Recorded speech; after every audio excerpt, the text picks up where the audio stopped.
সবাইকে আমন্ত্রণ জানাচ্ছি দুপুরের বাংলাদেশে। শুরুতে জানিয়ে দেব শিরোনামগুলো। গাজীপুরের কাপাসিয়ায় স্ত্রী ও তিন সন্তান সহ 5 জনকে গলা কেটে হত্যা। গৃহকর্তা পলাতক, পুলিশের ধারণা পারিবারিক কলহের জেরে এই হত্যাকাণ্ড। হত্যাকাণ্ডটা আমাদের কাছে প্রাথমিক অনুসন্ধানে যেটা মনে হয়েছে, এটা পারিবারিক কলহ, পারিবারিক দ্বন্দ্বের কারণে এই ঘটনাটা ঘটে থাকতে পারে। জুলাই সনদ সংস্কার ইস্যুতে বাড়ছে বিএনপি জামায়াতের টানাপোড়েন। বোঝাপড়া না হলে সুযোগ নিতে পারে তৃতীয় পক্ষ, বলছেন বিশ্লেষকরা। সরকারি দল বিরোধী দল যেভাবে কাজ করার কথা এবং তাদেরকে পারস্পরিক সহযোগিতা করার কথা, সেটা আমরা দেখতে পাচ্ছি না। একটা সমস্যার সমাধান না করা হয় তাহলে তো আসলে সমস্যা ভবিষ্যতে হওয়ার সম্ভাবনাই আছে আমার কাছে মনে হয়। আমি শুভেন্দু অধিকারী ঈশ্বরের নামে শপথ করিতেছি যে বিধি দ্বারা স্থাপিত ভারতের সংবিধানের প্রতি আমি অকৃত্রিম নিষ্ঠা ও আনুগত্য পোষণ করিব। পশ্চিমবঙ্গের ক্ষমতায় প্রথমবার বিজেপি সরকার। মুখ্যমন্ত্রী হিসেবে শুভেন্দু অধিকারীর শপথ। উপস্থিত ছিলেন প্রধানমন্ত্রী সহ বিজেপির কেন্দ্রীয় নেতারা। মাদারীপুরের পথে যুক্তরাষ্ট্রের নির্মম হত্যাকাণ্ডের শিকার বৃষ্টির মরদেহবাহী অ্যাম্বুলেন্স। বিকেলে জানাজা শেষে পারিবারিক গোরস্থানে দাফন। বাজেটে আসছে 3 লাখ কোটি টাকার এডিপি। গুরুত্ব পাচ্ছে স্থানীয় সরকার, সড়ক ও স্বাস্থ্য খাত। সরকারকে চাপমুক্ত থাকার পরামর্শ। সরকার এই বর্ধিত ব্যয় দিয়ে যদি করতে চান, তাহলে আসলে ঋণের দায়ে এবছরই তো না, আগামী বছরগুলোতেও এই সরকারকে আগামী 5 বছর চালাতে হবে। তখন সরকার কিন্তু হাঁসফাঁস করবে। রাজধানীর অনেক এলাকায় আশঙ্কাজনকভাবে নামছে ভূগর্ভস্থ পানির স্তর। হাজার কোটি টাকায় বসানো গভীর নলকূপেও মিলছে না দীর্ঘমেয়াদী সুফল। পারিবারিক সামাজিক জীবন, দৈনিক সমস্ত কিছু দুর্বিষহ অবস্থা। প্রধানমন্ত্রী নির্বাচনী আসনে আমরা এখন পানি পাচ্ছি না দীর্ঘ 2 মাস ধরে। 17 আসনে যদি আমরা পানি পাইতে 1 মাস লাগে, তাহলে অন্যান্য আসন কি হইতেছে এটা আপনারাই ভালো জানেন।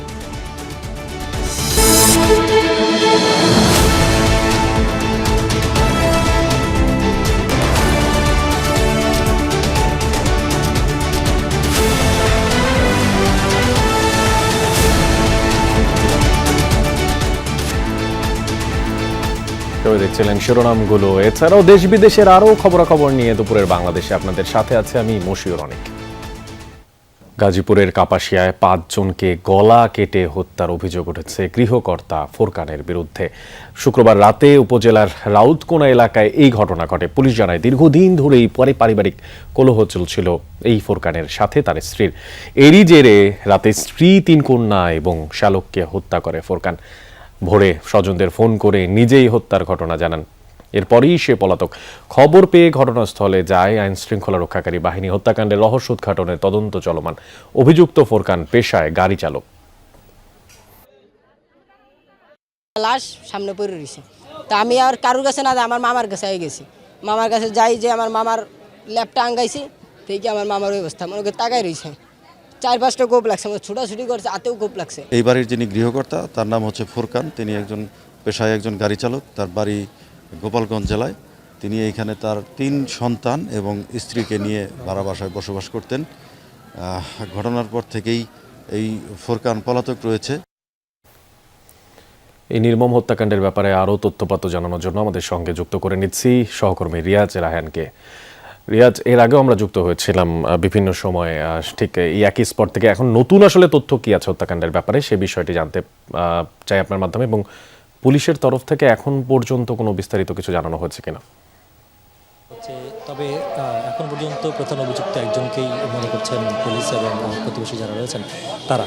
আর কারণ এখানে কেউ প্রতিবেশী যারা রয়েছেন তারা যেটি বলছেন যে তিনি মাদকাসক্ত ছিলেন, যেহেতু এই বাড়ির গৃহকর্তা যিনি ছিলেন ফোরকান, তাকে বলা হচ্ছে মাদকাসক্ত, তিনি পারিবারিক কলহ ছিল। কিন্তু কোনো কিছুই পুলিশ বাদ দিচ্ছেন না, আবার একেবারে গ্রহণ করছেন না। কারণ হচ্ছে পুলিশ বলছে যেটি তদন্ত সাপেক্ষ, তিনি আসলে মাদকাসক্ত ছিলেন কিনা, তার পারিবারিক কলহ ছিল কিনা, তাকে ধরার আগ পর্যন্ত আসলে বিষয়টি পরিষ্কার হওয়া খুব কঠিন। তবে বেশ কিছু আলামত পেয়েছে ভিতরে, যেমন বেশি কিছু মদের বদল পাওয়া গিয়েছে, বা সেখানে গ্লাস ছিল। গতকালকে ছোটোখাটো একটি আয়োজনের মতো ছিল, সেটির আলামত তারা পেয়েছেন।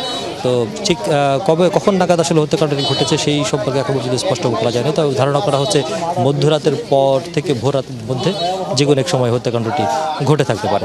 আর আরেকটি বিষয়ে পুলিশ আমাদেরকে নিশ্চিত করেছে যে এখন পর্যন্ত যে ফোরকানকে বলা হচ্ছে তার প্রধান অভিযুক্ত, তিনি গাড়ি চালাতেন এবং এখানে ভাড়া ছিলেন, এরা তার আগে টঙ্গীতে ছিলেন, তারপরে তিনি এখানে এসেছেন, তার বাড়ি গোপালগঞ্জ, এবং সেখানে অলরেডি এরই মধ্যে গোপালগঞ্জের পুলিশকে পাঠানো হয়েছে তার গ্রামের বাড়িতে, যদিও কাউকে সেখানে পাওয়া যায়নি বা তার ফোনটি এখন পর্যন্ত বন্ধ রয়েছে। আর পুলিশ একটি তথ্য দিয়েছে, সেটি হচ্ছে ভেতরে যেই 5 জন মারা গিয়েছে সেই অভিযুক্ত ফোরকানের স্ত্রী, 3 সন্তান এবং শ্যালক, তার মধ্যে বড় সন্তান যিনি রয়েছেন তার কন্যা সন্তান স্থানীয় একটি মাদ্রাসায় ক্লাস 9-এ পড়ে, অর্থাৎ 9ম শ্রেণীতে পড়ে। আর সেখানে একটি চিরকুটের মতো পাওয়া গেছে, অর্থাৎ একটি অভিযোগ পাওয়া গেছে, থানায় দায়ের করা একটি অভিযোগ পাওয়া গিয়েছে। যদিও সেটি গোপালগঞ্জ থানায় দায়ের করা, অর্থাৎ যদিও সেটি গোপালগঞ্জ থানায় গ্রহণ করেছিল কিনা বা আদৌ সেই থানাতে জমা দেওয়া হয়েছিল কিনা সেটি পুলিশ এখন পর্যন্ত নিশ্চিত হতে পারেনি, সেটি যাচাই বাছাইয়ের বিষয়।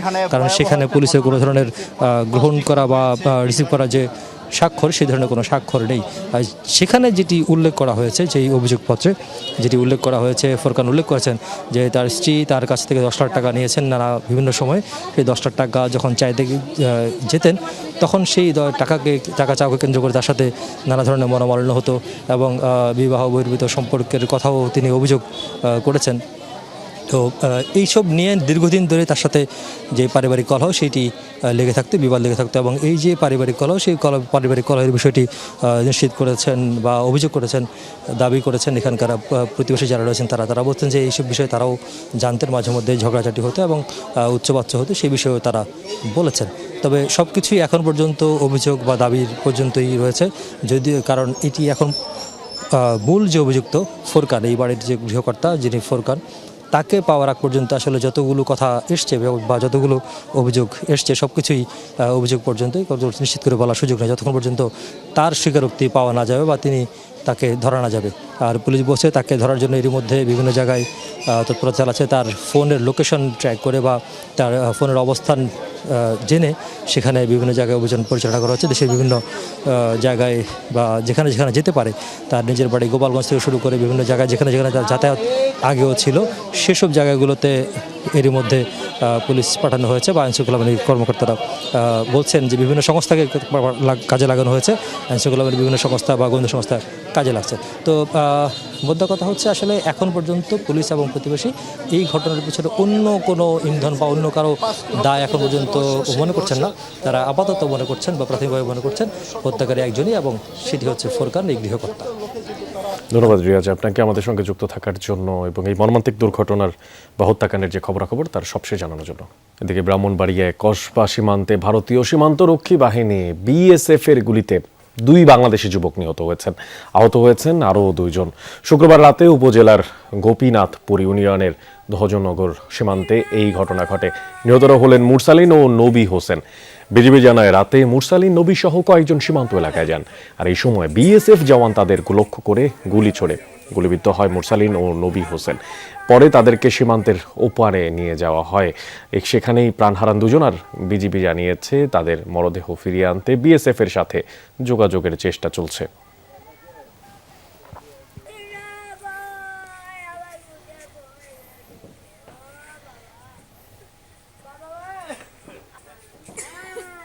বিএনপি চেয়ারম্যান প্রধানমন্ত্রী তারেক রহমানের সাথে বিএনপি সহ 3 অঙ্গ সংগঠনের জেলা নেতৃবৃন্দের মতবিনিময় সভা চলছে।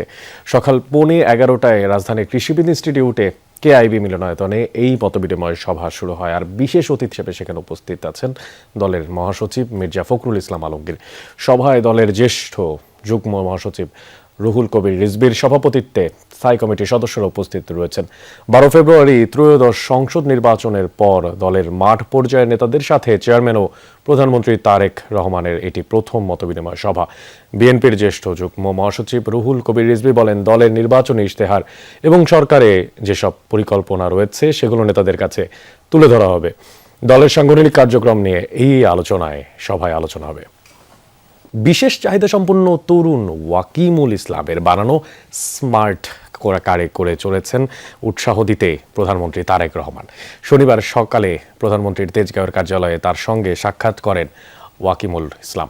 সকালে নিজ কার্যালয়ে ওয়াকিমুল ইসলামকে ডেকে কথা বলেন প্রধানমন্ত্রী। এ সময় তার বানানো ছোট বাহনটি দেখেন তিনি। পরে প্রধানমন্ত্রীকে নিয়ে স্মার্ট কার্ডটিতে চড়ে দেখান ওয়াকিমুল ইসলাম। ব্যাটারি চালিত বিশেষ এই যানের নাম দেওয়া হয়েছে A2i স্মার্ট কার। প্রধানমন্ত্রী তারেক রহমান দেশীয় প্রযুক্তি ব্যবহার করে এই বাহন তৈরি করায় 17 বছরের তরুণের প্রশংসা করেন। একই সাথে তিনি কম খরচে আরও আধুনিক ও সহজে ব্যবহারযোগ্য স্মার্ট কার্ড তৈরির পরামর্শও দেন। প্রধানমন্ত্রী এই ধরনের সৃজনশীল উদ্যোগে সরকারের সহযোগিতার আশ্বাস দেন। সাক্ষাৎকালে প্রধানমন্ত্রী তারেক রহমানকে স্মার্ট কার্ড তৈরির গল্প শুনিয়েছেন ওয়াকিমুল ইসলাম।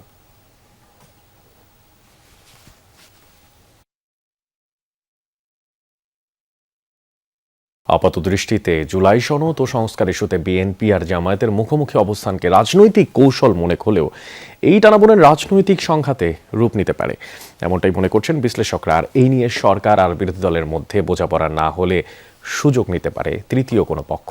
বিশ্লেষকরা এখানে বলছেন, সংস্কার ইস্যুতে বিরোধী দল এবং জনগণকে আস্থায় আনার দায়িত্ব সরকারি দলেরই। বিস্তারিত দেখবেন আরিফুর রহমান সবুজের রিপোর্টে। সামনে এবং পিছনে জেল খাটে নাই, মামলার শিকার হয় না এমন কোনো মানুষ এখানে এই সংসদে আসে নাই। মাননীয় স্পিকার, আওয়ামী লীগ নেই এক সময়ের বিএনপির মিত্ররাই এবার সংসদে বিরোধী দলের আসনে।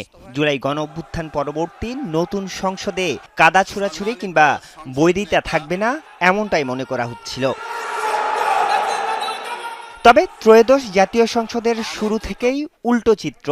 সংবিধান সংস্কার পরিষদ, গণভোট এবং জুলাই সনদ বাস্তবায়ন প্রশ্নে প্রায় প্রতিদিনই উত্তপ্ত হয় অধিবেশন কক্ষ। সংসদ ছাপিয়ে এই উত্তাপ ছাড়িয়েছে বাইরেও। এই আদেশটি অন্তর্বর্তীকালীন সরকারের অন্তহীন একটি প্রতারণার দলিল। যারা কখনো কখনো কনফরমিস্ট, যারা কখনো কখনো রিফর্মিস্ট, তারা মূলত হচ্ছে অপরচুনিস্ট। 70% ভোট অবশ্যই গণভোটে দিয়েছে, জনগণ কিন্তু সংবিধান পরিবর্তন করার জন্য 51% ভোট আমাদেরও দিয়েছে। যতক্ষণ দাবি আদায় না হবে ততক্ষণ পর্যন্ত আমরা রাজপথ ছাড়বে না। মতভেদ এখন রূপ নিয়েছে রাজনৈতিক বৈরিতায়। দেশ জুড়ে সমাবেশের ঘোষণা দিয়েছে জামায়াত নেতৃত্বাধীন 11 দলীয় ঐক্য। এমন বৈরী অবস্থা সুখকর হবে না বলে মনে করছে বিশ্লেষকরা। 12 তারিখে সরকার বলেন, বিরোধী দল সরকার কাছে আমাদের একটা পজিটিভ চাওয়া আছে জাতির। সেই পজিটিভ চাওয়াটা পূরণ করার জন্য সরকারি দল বিরোধী দল যেভাবে কাজ করার কথা এবং তাদেরকে পারস্পরিক সহযোগিতা করার কথা, সেটা তো আমরা দেখতে পাচ্ছি না। দীর্ঘমেয়াদী আসলে সংস্কার না হয় অথবা জনগণের সাথে সংশ্লিষ্ট বিষয়গুলো যদি এটা সমস্যার সমাধান না করা হয়, তাহলে তো আসলে সমস্যা ভবিষ্যতে হওয়ার সম্ভাবনাই আছে আমার কাছে মনে হয়। গণভোট ও জুলাই সনদ নিয়ে বিভ্রান্তি সৃষ্টি করে বিশৃঙ্খল পরিস্থিতি তৈরির চেষ্টা চলছে বলে অভিযোগ করেছেন বিএনপি নেতারা। জনগণকে বিভ্রান্ত করার জন্য কিছু কথাবার্তা তারা বলা শুরু করেছে। জামায়াত সহ 11 দলীয় ঐক্যের নেতারা বলছেন, জুলাই ইস্যুতে জনগণের সাথে প্রতারণা করছে বিএনপি। আমরা হাসিনাকে 16 বছর সুযোগ দিয়েছি, সেই শক্তি আপনাদের নাই। যদিও এটিকে জামায়াতের রাজনৈতিক কৌশল মনে করছে রাজনৈতিক বিশ্লেষকরা। যারা ক্ষমতা আছে তাদের অসম্মান করেন, তাদেরকে জনগণের কাছে অপদস্থ করতে চান সোশ্যাল মিডিয়া এবং অন্যান্য কিছুর মাধ্যমে।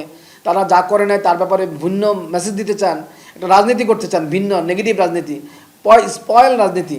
সেই রাজনীতি করতে চাইলে তো দেশের জন্য ভালো হবে না, আপনাদের জন্য ভালো হবে না। জাতীয় ইস্যুকে বাদ দিয়ে ব্যক্তিগতভাবে আক্রমণ করা, এই সমস্ত বিষয়গুলো চলে আসে, তাহলে আলটিমেটলি তার প্রভাব ছাত্র সংগঠনের উপর পড়বে এবং ছাত্র সংগঠনগুলো তখন দেখা যাচ্ছে সংঘর্ষ ইতিমধ্যে পড়েছে।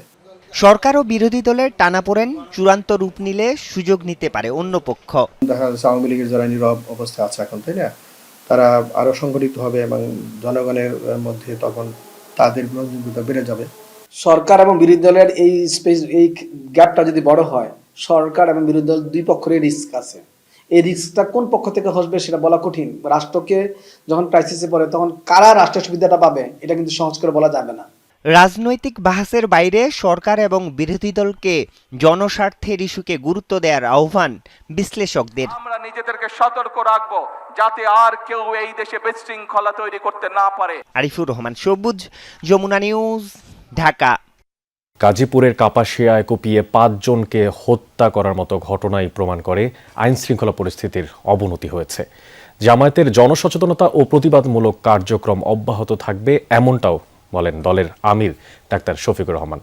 জাপান সফর শেষে দেশে ফিরে হযরত শাহজালাল আন্তর্জাতিক বিমানবন্দরে সাংবাদিকদের সাথে কথা বলেন তিনি এ সময় বলেন, সরকার অনেক বেশি পলিটিসাইজড হয়ে গেছে, আর ফেসবুকে যুদ্ধ না করে এইসব ঘাতকের বিরুদ্ধে তিনি যুদ্ধে নামার কথা বলেন। বিশেষ কোনো ধর্মবর্ণকে যেন পশ্চিমবঙ্গে টার্গেট না করা হয় সেই আহ্বানও জানান তিনি। বিষয়টি নজরে রাখতে ভারত সরকারকে অনুরোধ করা হয়েছে বলেও জানান জামায়াত আমির। এই সময় তিনি বলেন, জাপানে স্কিল ডেভেলপমেন্ট সহ বিভিন্ন বিষয় নিয়ে আলোচনা হয়েছে, তারা সর্বোচ্চ সহযোগিতার আশ্বাস দিয়েছে।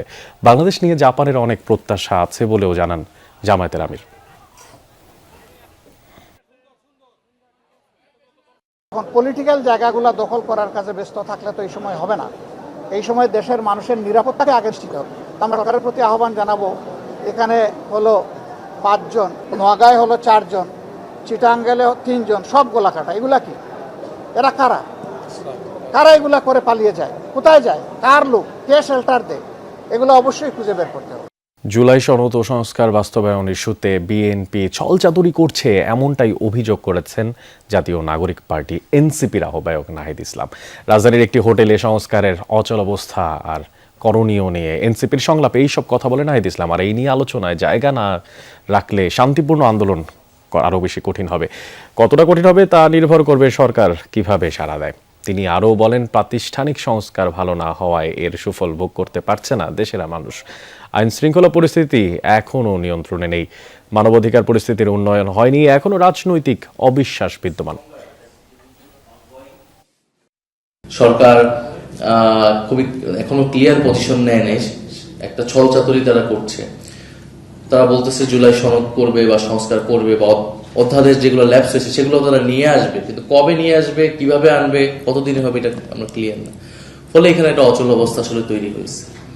এই অচল অবস্থা থেকে আমরা বের হতে চাই, এটার দায়িত্ব সরকারকে নিতে হবে এবং আমরা আমাদের জায়গা থেকে সেই জন্য কাজ করছি।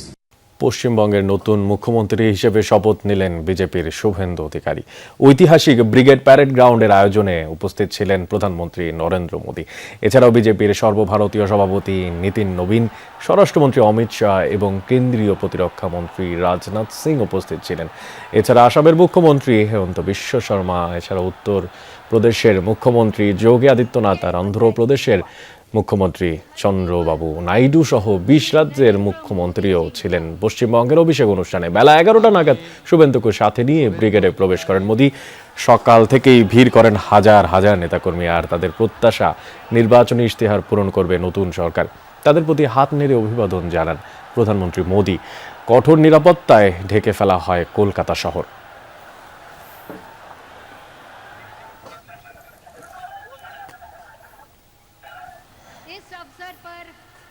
দেশে পৌঁছেছে যুক্তরাষ্ট্রের নির্মম হত্যাকাণ্ডের শিকার বাংলাদেশি শিক্ষার্থী নাহিদা সুলতানা বৃষ্টির মরদেহ। পরিবারের কাছে হস্তান্তরের পর মাদারীপুর নেওয়া হচ্ছে মরদেহটি। সকাল 9:10 বৃষ্টির মরদেহবাহী বিমান বা হযরত শাহজালাল আন্তর্জাতিক বিমানবন্দরে পৌঁছায়, আর এই সময় উপস্থিত ছিলেন নিহতের স্বজনরা। মরদেহ হস্তান্তর প্রক্রিয়ায় অংশ নেন পররাষ্ট্র সচিবও। পরিবার ন্যায় বিচার পাবে এমন আশ্বাস দেন তিনি। জানান, বৃষ্টি লিমন হত্যাকাণ্ডে সুষ্ঠু তদন্ত এবং বিচার পাবার ক্ষেত্রে সহযোগিতা করবে মার্কিন সরকার। মরদেহ গ্রহণের পর বৃষ্টির বাবা ঘাতকের সর্বোচ্চ শাস্তি দাবি করেন। বিমানবন্দর থেকে বৃষ্টির মরদেহ সরাসরি নেওয়া হচ্ছে তার নিজ বাড়ি মাদারীপুরের গোবিন্দপুরে। সেখানেই বাদ আসর তার নামাজের জানাজা শেষে পারিবারিক কবরস্থানে তাকে দাফন করা হবে। 17 তারিখে ও ল্যান্ড করবে, এইভাবে আমরা প্রস্তুতি নিয়েছিলাম যে ও রাত 2:30টার সময় এখানে ল্যান্ড করবে, আমরা ওইভাবে নিতে আসবো, কিন্তু তার আগে ওকে নিতে আসলাম। তবে জীবিত না মৃত, সবার কাছে দোয়া চাই ঘাতকের জন্য সর্বোচ্চ শাস্তি হয়।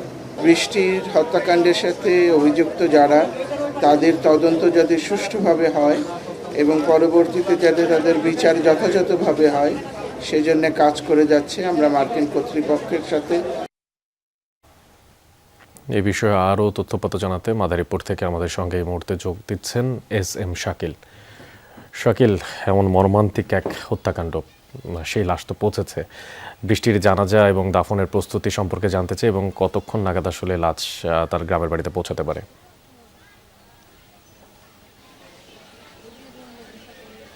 অনেক একদম খুব কম সময়ের মধ্যে কিন্তু বৃষ্টির মরদেহ এসে পৌঁছেছে তার গ্রামের বাড়িতে চর গোবিন্দপুরে। তো এখানে আমরা দেখেছি অ্যাম্বুলেন্স যোগে কিন্তু তার বাবা এবং তার পরিবার নিয়ে কিন্তু কিছুক্ষণ আগেই পৌঁছেছে তার বাড়িতে বৃষ্টির মরদেহ নিয়ে। বাদ আসর তার জানাজা শেষে কিন্তু তার পারিবারিক কবরস্থানে সমাহিত করা হবে, সেইটি কিন্তু তার পরিবারের পক্ষ থেকে জানানো হয়েছে। এবং ইতোমধ্যে কিন্তু কবর খোঁড়া এবং বাকি যেই কার্যক্রম কিন্তু তারা সম্পন্ন করেছে। আমরা কবরটাও দেখেছি বেশ বড় সড়ো করেছে, কারণ যেহেতু বৃষ্টির মরদেহটা ক্ষতবিক্ষত, যার কারণে হয়তো কফিন সহ এটাকে দাফন করা হবে, সেই কারণে কিন্তু একটু বড় সড়ো করেই কবরটা করা হয়েছে। এবং কবরের পাশেই যে ঘরটি দেখা যাচ্ছে সেই ঘরটি কিন্তু কিন্তু বৃষ্টি এই ঘরটিকে নিয়ে অনেক স্বপ্ন ছিল। এই ঘরটিকে বৃষ্টির নিজের মনের মতো করে এটি তুলতে চেয়েছিলেন, যেহেতু তার ভাই ইঞ্জিনিয়ার ছিলেন, তার ভাইকে তিনি তার পছন্দ অনুযায়ী এই ঘরটি তোলার জন্য বলেছিলেন। তবে এই ঘর সম্পূর্ণ হলে বৃষ্টি আসতেন এবং এইখানে এসে তিনি নিজে উদ্বোধন করতেন। এবং যেই পিএইচডি ডিগ্রির জন্য সে যুক্তরাষ্ট্রে গিয়েছিলেন, সেই পিএইচডি ডিগ্রির পর কিন্তু এই ঘরের সামনে কিন্তু একটি নাম ফলক রাখতেন। সেই নাম ফলকে থাকতো কিন্তু ডক্টর নাদিয়া সুলতানা বৃষ্টি, এমনটাই কিন্তু তার বাবা বলছিলেন। কিন্তু সেই আশা কিন্তু এখন আর পূর্ণ হলো না। মরণোত্তর ডিগ্রি ঠিকই পেলেন, কিন্তু বৃষ্টি আর বেঁচে নেই। বাবা কিন্তু সেই বারবার সেই আক্ষেপের কথাই বলছেন। অনেক শাকিল, আসলে বিষয়টা খুবই বলা যায় যে বিপর্যস্ত করে তুলেছে পরিবারকে। ধন্যবাদ আপনাকে আমাদের সঙ্গে যুক্ত থাকার জন্য। দর্শক, এবার অন্যান্য প্রসঙ্গ জানিয়ে দিতে চাই, বিশেষ করে হাম পরিস্থিতির খবরাখবর সবশেষ। হাম ও উপসর্গ নিয়ে থামছেই না যেন মৃত্যু। গেল 24 ঘন্টায় হামের উপসর্গ নিয়ে বরিশাল, সিলেট থেকে আরও 4 শিশুর মৃত্যুর খবর পাওয়া গেছে। প্রাদুর্ভাব শুরুর পর সিলেটে হাম ও উপসর্গ নিয়ে মারা গেছেন 27 জন। গত 24 ঘন্টায় সিলেট ওসমানী মেডিকেলে নতুন রোগী ভর্তি হয়েছে 29 জন। বরিশাল শেরে বাংলা মেডিকেলে 24 ঘন্টায় হাম উপসর্গে মৃত্যু হয়েছে 2 জনের। আর নতুন রোগী ভর্তি এখন পর্যন্ত আছে 43 জন। ময়মনসিংহ মেডিকেলে নতুন করে ভর্তি হয়েছে 29 জন, আর বর্তমানে চিকিৎসাধীন 97 জন। রাজশাহী মেডিকেল কলেজ হাসপাতালে গত 24 ঘন্টায় ভর্তি হয়েছেন 9 জন, চিকিৎসাধীন রয়েছেন আরও 99 জন। এছাড়াও খুলনা, রংপুর, চট্টগ্রাম বিভাগের বিভিন্ন হাসপাতালে জ্বর, শরীরে লালচে দানা, কাশি, শ্বাসকষ্ট নিয়ে প্রতিদিনই ভর্তি হচ্ছে নতুন নতুন রোগী। হামের চিকিৎসা দিতে অধিকাংশ হাসপাতালে আইসোলেশন ওয়ার্ড খোলাও হয়েছে। স্থান সংকুলন না হওয়ায় বারান্দায় রেখে চিকিৎসা দেওয়া হচ্ছে রোগীদের।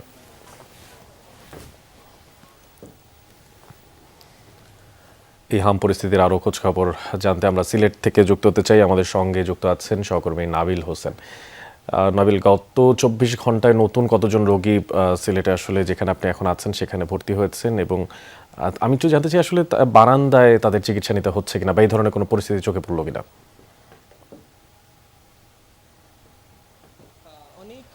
বারান্দায় চিকিৎসা না নিতে হলেও আমি এই মুহূর্তে যে হাসপাতালে আছি, শহীদ শামসুদ্দিন হাসপাতাল, সেখানে একটি শয্যায় 2 থেকে 3 জন রোগীকে চিকিৎসা দিতে হচ্ছে।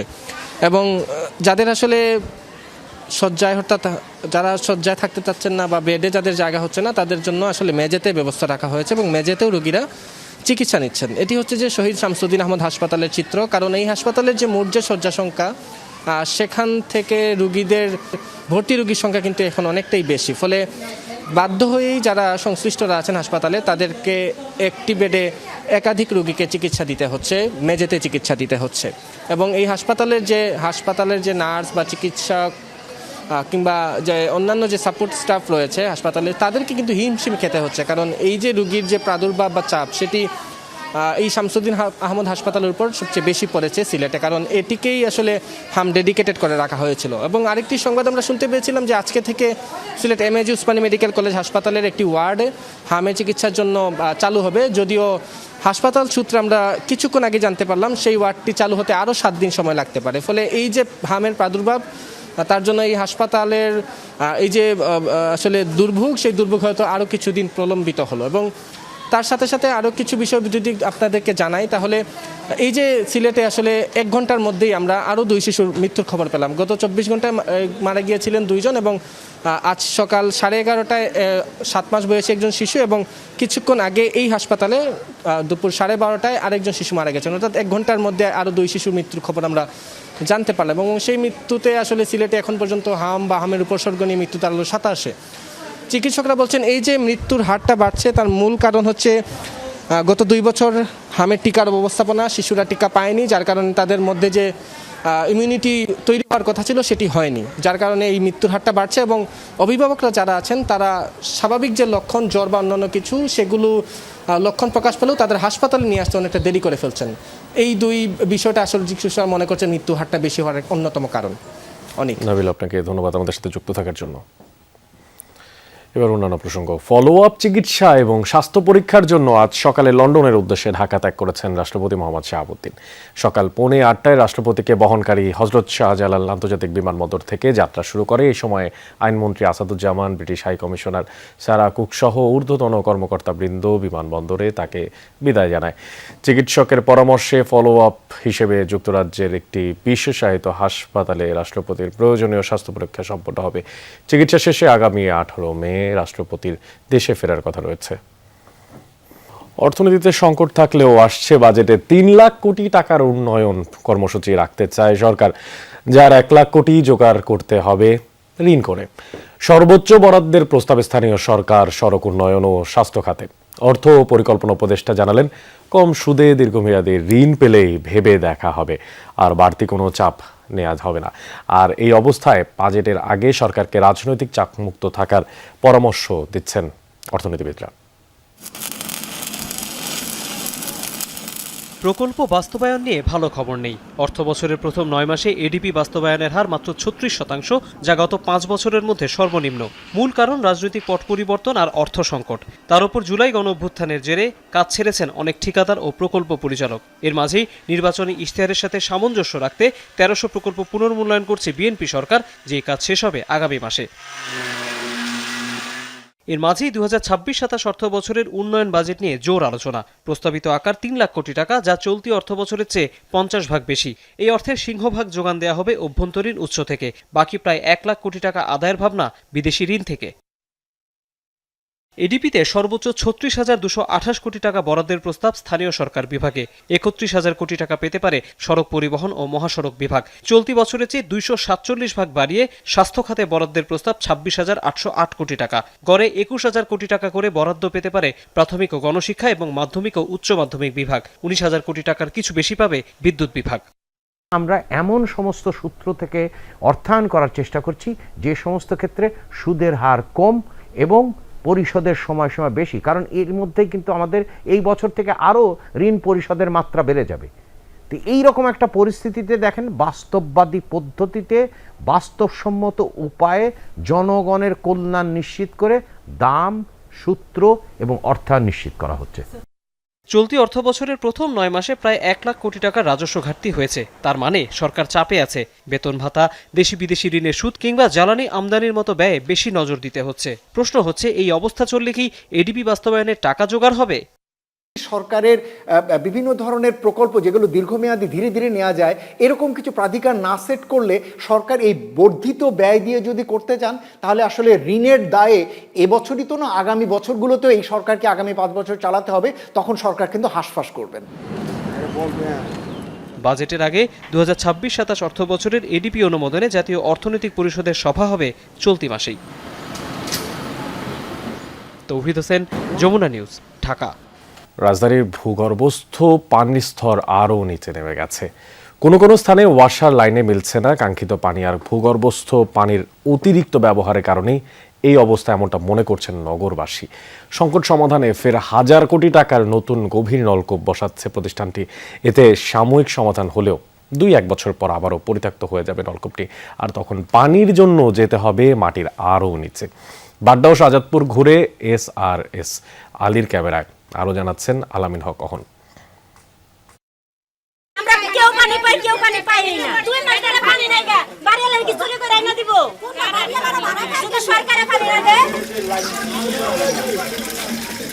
পানির জন্য রাজধানীবাসীর এই যুদ্ধ প্রতিদিনের। পানির লাইনে দীর্ঘক্ষণ দাঁড়িয়ে থেকে শেষ পর্যন্ত পানিও জুটছে না অনেকের। যে কোনো মুহূর্তে এই পানির ট্যাঙ্কিতে যতটুকু পানি আছে সেটি শেষ হয়ে যাবে, তারপরে বা তারা কি করবেন। বাড্ডা শাহজাদপুর নিয়ে এই অংশ ঢাকা ওয়াসার মর্স জোন 8-এর আওতায়। বিশাল এই এলাকায় বাস করেন নানা পেশার 15 লাখের বেশি মানুষ। 2-3 দিন যাবত কোনো গোসল করতে পারি না। অজু করার জন্য মসজিদে গেলে বাইরে থেকে যারা আসে পানি নাই। পানির দাম 400 টাকা অফিসিয়ালি, কিন্তু আসলে ডেলিভারি দিলে পরে আপনাকে 800 টাকা। পারিবারিক সামাজিক জীবন, দৈনিক ধর্মীয় সমস্ত কিছু দুর্বিষহ অবস্থা। প্রধানমন্ত্রী নির্বাচনী আসনে আমরা এখন পানি পাচ্ছি না দীর্ঘ 2 মাস ধরে। 17 আসনে যদি আমরা পানি পাইতে যদি 1 মাস লাগে, তাহলে অন্যান্য আসন কি হইতেছে এটা আপনারাই ভালো জানেন। উত্তর বাড্ডায় পানির জন্য তীর্থের কাক যেন প্রতিটি বাসিন্দা। বারবার জলাধার খুলেও হতাশা ছাড়া মিলছে না কিছুই। একদম নিচে, অন্য সময় কি এটা ভরা থাকে? সারা রাত্র পানির জন্য জায়গা থাকে। 12টা থেকে চেক করতেছি যে পানি আসে কিনা, রাতে না ঘুমাইয়া একেবারেই শূন্য, পানি আসবে না। জলের খোঁজে উত্তর বাড্ডার হাজিপাড়া এলাকার বাসিন্দারা নিজ উদ্যোগে বসিয়েছেন পাইপলাইন। 2 লাখ টাকা খরচ করা হলেও পুরোটাই গেছে জলে, মিলছে না কাঙ্ক্ষিত পানি। অগত্য পানির ব্যবহার কমাতে নানা কৌশল নিচ্ছেন গৃহবধূরা। মাছ খাওয়া ছেড়ে গৃহবধূরা রান্নায় এমন তরকারি বেছে নিয়েছেন যেখানে পানির ব্যবহার কম। এখানেই শেষ নয় দুর্ভোগ, অনেকেই পানি টানতে গিয়ে দুর্ঘটনায় আহত হয়েছেন। অন্য এক বাসা থেকে পানি আনতে গেছিলাম, ওই পাটা পিছলে পানি আনতে যে পানি সহকারে পা পিছলে পড়ে গেছি। অন্যরকম ডাল ভাত খেয়ে, একটু ডিম ভাজি ডাল ভাত এগুলো খেয়ে আসছি। পানি না পেলে অসুবিধা, তারপর মুখ টুক ধোয়া লাগে, স্কুলে যেতেও লেট হয়ে যায়। মিটারের পিছনে লেগে থাকে যে কখন পানি আসবে, কিন্তু পানি আসে না। কেন এই পানির সংকট খুঁজে দেখার চেষ্টা করেছে যমুনা টেলিভিশন। দিন দিন নেমে যাচ্ছে রাজধানীর ভূগর্ভস্থ পানির স্তর, যে কারণে খোদ ওয়াসার যেগুলো ডিপ পাম্প রয়েছে সেগুলো বিকল হয়ে গেছে। তার একটি এই উত্তর বাড্ডার হাজিপাড়ার এই পাম্পটি, যে কারণেই একটি মাত্র পাম্প এই মুহূর্তে সচল রয়েছে, যেখানে 2টি পাম্প সচল রাখার কথা। এই পাম্পটি সচল করে এত বিশাল মানুষের চাহিদা কোনোভাবেই পূরণ করা যাচ্ছে না। বাড্ডার প্রগতি সরণির পশ্চিম অংশে ওয়াসার আরও একটি পাম্প হাউজেও একই অবস্থা। তবে মিনিটে আমরা জানি 2400 লিটার পানি দেওয়ার কথা একটি 8 ইঞ্চি ব্যাসার্ধের যে পাইপ থেকে, এবং এটি ধারণা করা হচ্ছে এটি হয়তো মিনিটে এখন 5 থেকে 600 লিটার পানির বেশি দিতে পারছে না।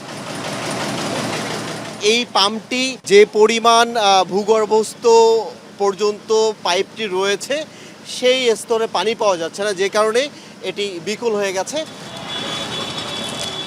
এই সংকট কাটাতে নতুন করে গভীর নলকূপ বসাচ্ছে ঢাকা ওয়াসা। এতে খরচ হচ্ছে প্রায় 1000 কোটি টাকা। তাতে সমাধান কতটুকু? পকেট ক্রাইসিস হয় আমাদের এই ড্রাই সিজনটায়, 1 থেকে 1.5 মাস সময়টা। তো ওখানে একটা ডিপ টিউবওয়েল ইদানিং নষ্ট হয়ে গেছে, এই জন্য এই সমস্যাটা দেখা দিচ্ছে। আমরা সমাধানের চেষ্টা করছি। আর একটা ডিপ টিউবওয়েল নতুন এখানে হচ্ছে, এবং এইটা আগামী 2-1 সপ্তাহের মধ্যে, অর্থাৎ মের ফার্স্টে এটা চালু হয়ে যাবে। ঢাকার পানির 70 ভাগই মেলে গভীর নলকূপে। এতে পানির স্তর নিচে নামায় ফের বিকল হবে আরও নলকূপ। তাহলে জনগণের 1000 কোটি টাকা খরচ করে এমন প্রকল্প আর কত? এই গন্ধপুর প্রজেক্টটা জানুয়ারি-ফেব্রুয়ারির মধ্যে সেটা চালু হয়ে গেলে 50 কোটি লিটার পানি আরও যোগ হবে পার ডে। তো তখন এই বিষয়গুলি আর আসলে থাকবে না, পানির ডিপ টিউবওয়েলের ব্যবহার কমে আসবে, এবং আস্তে আস্তে এটা আমরা প্রস্তুতি দেব। এর আগে ঢাকা ওয়াসা জানিয়েছিল সংকট কাটিয়ে 2030 সালের মধ্যেই পাইপলাইনে সুপেয় পানি খাওয়াবে প্রতিষ্ঠানটি। আপাত দৃষ্টি মনে হচ্ছে সেই অপেক্ষা আরও বাড়বে। 2035-35-এর মধ্যে আমরা সেটা করতে পারবো। 70% সারফেস ওয়াটার আর 30% গ্রাউন্ড ওয়াটার। আল আমিন হক অহন, যমুনা নিউজ, ঢাকা। জুলাই আন্দোলন নিয়ে থানায় যত মামলা হয়েছে সব তদন্ত করবে ট্রাইব্যুনাল, আর এমনটাই জানিয়েছেন আন্তর্জাতিক অপরাধ ট্রাইব্যুনালের চিফ প্রসিকিউটর মোহাম্মদ আমিনুল ইসলাম।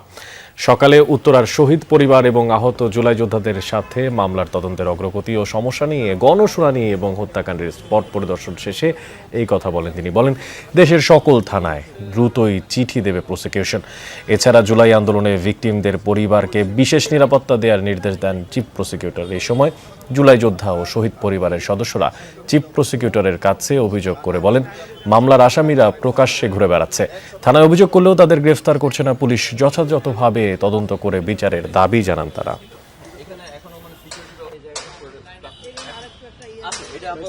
আমাদের শহীদ পরিবারের যেসব সদস্যরা রয়েছে তারা নিরাপত্তাহীনতার কথা বলেছে। এখনই ওসি সাহেবকে আমি বলে যাব যে আমাদের প্রত্যেকটা শহীদ পরিবারকে যেন তিনি নিরাপত্তার নিশ্চয়তা বিধান করেন। এটার অগ্রগতি সম্পর্কে আমি খোঁজখবর নিচ্ছি, এবং আগামীতে যাতে এইটা আরো যাতে এই তদন্ত কাজটা যাতে আরো এক্সপার্টাইট করা যায় সেই বিষয়ে আমি হয়তো প্রয়োজনীয় দিক নির্দেশনা দিয়ে যাব। এবার জানাবো পশ্চিমবঙ্গের খবরাখবর, আর খবরাখবরটা জানাবো বিশেষ করে পশ্চিমবঙ্গের নতুন মুখ্যমন্ত্রী হিসেবে শপথ নিয়েছেন বিজেপির শুভেন্দু অধিকারী। আর ঐতিহাসিক ব্রিগেড প্যারেড গ্রাউন্ডের আয়োজনে উপস্থিত ছিলেন প্রধানমন্ত্রী নরেন্দ্র মোদী। আর এই বিষয়ে বিস্তারিত তথ্যপত্র জানানোর জন্য আমাদের সঙ্গে কলকাতা থেকে যুক্ত আছেন সহকর্মী সুকান্ত চট্টোপাধ্যায়। সুকান্ত, শুভেন্দু অধিকারী তো শপথ গ্রহণ করলেন, তো নতুন সরকারের ব্যাপারে মানুষের উৎসাহ কেমন দেখছেন এবং কি বলছেন উপস্থিত জনতা? কিন্তু উদ্দীপনা যথেষ্ট, তার কারণ দীর্ঘ 15 বছর অর্থাৎ বাম আমলের 34 বছরের যে অপশাসন তার সুরাহা করবে বলে বিগত 15 বছর ধরে মমতা বন্দ্যোপাধ্যায় তার শাসন কার্য চালিয়েছেন, কিন্তু সাধারণ মানুষ কিন্তু উপকারের থেকে অপকৃত বেশি হয়েছে। সেই অপকৃত বা এই 15 বছরের যে অপশাসনের থেকে মুক্তি পেতে কিন্তু আজকে এই বিজেপি সরকারের প্রতি আস্থা রাখছেন পশ্চিমবঙ্গের সমস্ত মানুষ, কৃষক, শ্রমিক, সংখ্যালঘু সমস্ত শ্রেণীর মানুষ। এবং তারা একটাই কথা, যে নারী নির্যাতন থেকে শুরু করে দুর্নীতি, এইগুলির যাতে বিচার হয় এবং যারা দোষী এই বিগত সরকারের তাদের প্রত্যেকের যেন জেল জরিমানা হয়। এছাড়াও আজকে অনেকগুলি বিষয় শুভেন্দু অধিকারী যে মন্ত্রিসভার সদস্যরা কিন্তু প্রথম যে ক্যাবিনেট মিটিং সেটা কিন্তু আজকে হচ্ছে রাতে রাজভবনে, অর্থাৎ ভবন বর্তমান যেটা, সেখানে কিন্তু একটি নৈশভোজের আয়োজন করে আহ্বান জানিয়েছেন রাজ্যপাল। তিনি সেখানে শুভেন্দু অধিকারী শুধু নয়, গোটা তার মন্ত্রিসভার সদস্য এবং বিজেপির বিধায়ক এছাড়াও সর্বদলীয় অর্থাৎ অন্যান্য রাজনৈতিক দলের প্রতিনিধিদেরও সেখানে আমন্ত্রণ জানানো হয়েছে। আগামী সোমবার থেকে কিন্তু তার এই মন্ত্রিসভা এবং সরকারি কাজকর্ম শুরু হবে, সেটা কিন্তু চালাবে রাইটার্স বিল্ডিং থেকে, অর্থাৎ 15 বছর আগে মমতা বন্দ্যোপাধ্যায় ছেড়ে আসা সেই রাইটার্স বিল্ডিং, যেখানে বাম আমলে 34 বছর সেখানে শাসন কার্য চালানো হয়েছে গোটা রাজ্যে। আগামী দিন কিভাবে কাটবে, সাধারণ মানুষ কিন্তু একটাই প্রত্যাশা যে এই সরকার সুশাসনের সরকার হোক। অনেক সুকান্ত, আপনাকে ধন্যবাদ। দর্শক, দুপুরের বাংলাদেশের প্রথম ঘন্টা থেকে বিদায় নিচ্ছি, আর পরের ঘন্টার খবর নিয়ে ফিরবেন নুসরাত বৃষ্টি। সাথে থাকুন সেই পর্যন্ত।